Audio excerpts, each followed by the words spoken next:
राजधानी शिशुपालगढ़ तातिले महिला निशा खाई जड़े व्यक्ति मृत्यु पर देखा मिली उत्तेजना निशा कारबार को रोकवा जिद्रे अटल महिला शह शह महिला और पुरुष हरिजन साहि निशा बेपार करुवा लोकों घरे पशि भंगारुजा कर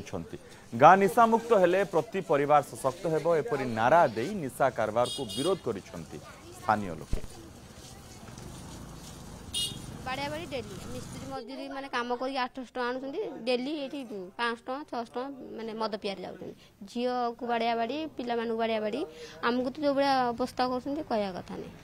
आमे सेहिति पय आमे मदटा बंद करिया पय आमे लागि केते जण स्त्री लोक माने आपण एकाठी हिचंती आमे एठी 10-15 जण एकाठी हेकी मदटा बंद करिया चाहू एठागर स्थानीय बासिंदा नेतृत्व वृंद माने सेमाने जानि कि मध्य चुप तो महिला माने ताको निज इच्छा निजस्व बाहरी घर बाहरी एडो बड़ पदक्षेप नेबा निहाती स्वागत योग्य आ निश्चित आर गोटे सरकार जदि आ प्रति किसी ध्यान दब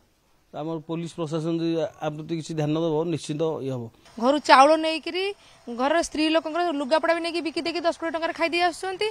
आसी घरे बाड़िया बाड़ी करतीक युव समाज कहले छोट 15-17 वर्ष तलू भी छुआ सी ड्रग्स खाऊँ गंजे खाऊँ मद खाऊँ आम यहाँ जारी रखू आज प्रथम थर प्रचेषा करूँ देखू कौन होता आज वार्निंग दिखाई कि तुम करबनी बोलिकी किंतु यहाँ जब रहा पुणी थे आम प्रचेषा जारी रखू जब भी जे बिकब आम जा प्रचेषा करूँ एथर पुलिस भी कह